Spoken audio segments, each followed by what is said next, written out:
Alright, let's fire it up. Yeah, fire. That's not even off, shut it.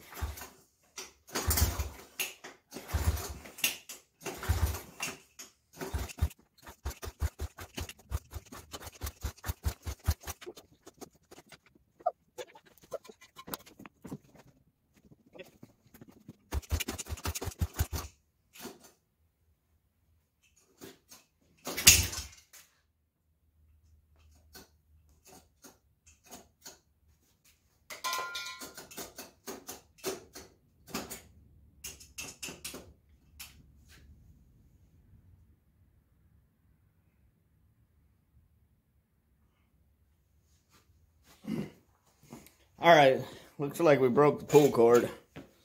So I guess we're gonna go fix that next.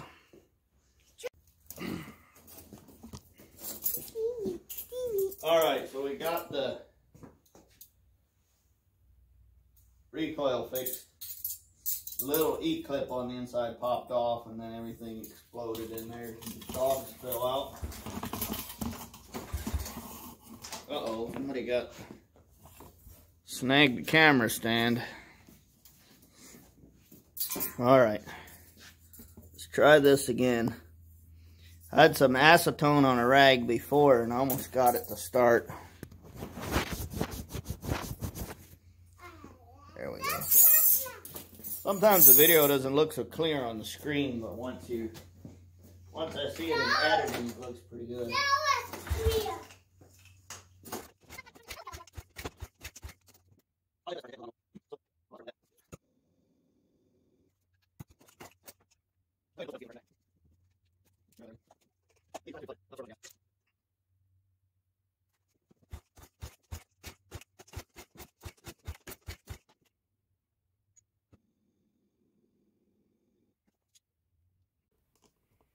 Alright, we're going to do dangerously. I got the drill in a socket. Ready to...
Alright, so I was reaching down to add a little fuel to the idle air mix, and then I saw the manifold move, so I was able to turn it on one bolt and kind of get a look at the hole, and I was pretty sure I saw a broken off bolt in there, and the bolt that was in there just stuck through the spacer was too short.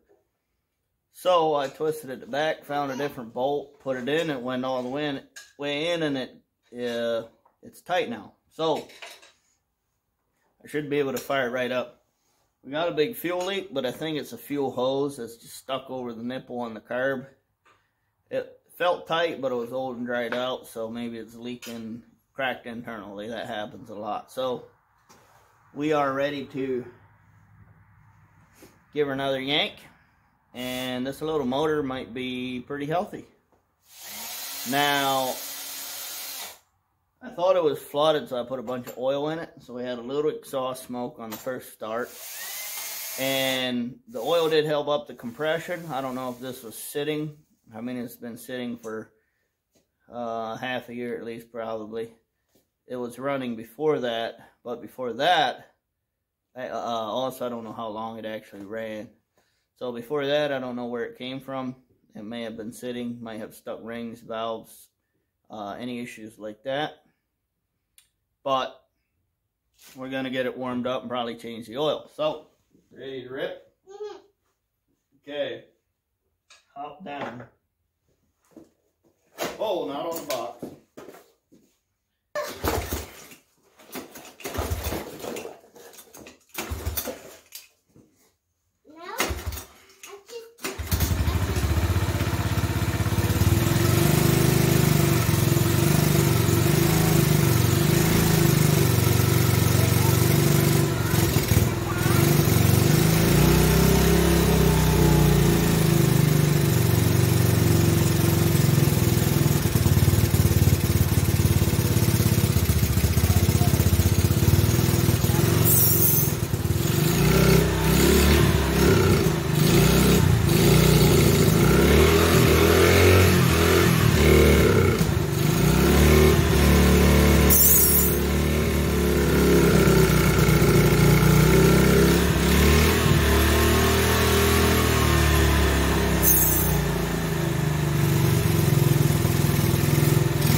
Alright, that's the end of the video, guys.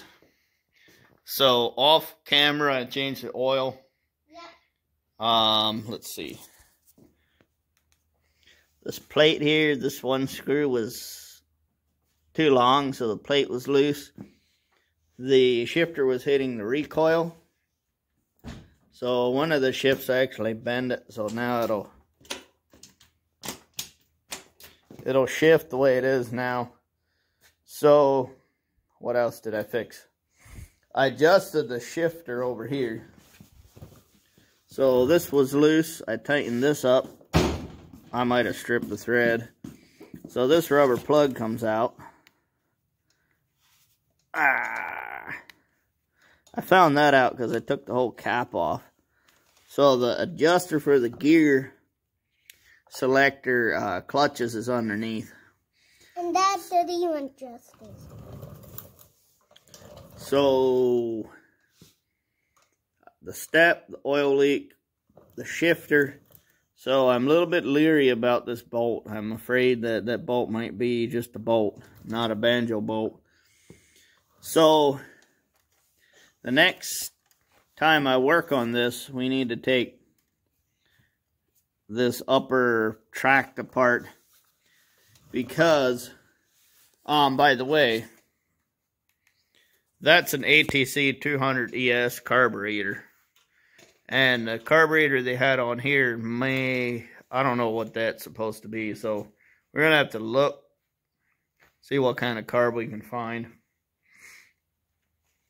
But, I tried not to imagine what it would be like because that can really ruin things. But, I imagined I'd get it running. I didn't imagine it'd be this difficult. But, I think we're very close. I honestly don't think the rings are shot. Let's see. I'm trying to make a mental model about how hard this would crank if it was a Harbor Freight Predator 212. Predator 212 doesn't crank that hard. This cranks about half as hard as that, because that's a 212, this is a 110. There's a smaller Predator motor, so I can't even remember what horsepower it is, like a 5 or a 6? Like a 79 cc? No, I'm not even sure. But that cranked like nothing. And that one I had was brand new. So I think it's hard to really visualize how hard it should crank for it to have good compression. But I think it's got good compression. As far as I can tell, it's good. So we'll leave it at that. For sure it needs back brake pads, I think. I mean, everything's just maxed right out. Basically, push the pedal to the ground. And even then, the rear arm is all the way forward, doesn't really return, so it's probably kind of cammed over. So we're going to look at the carburetor and see.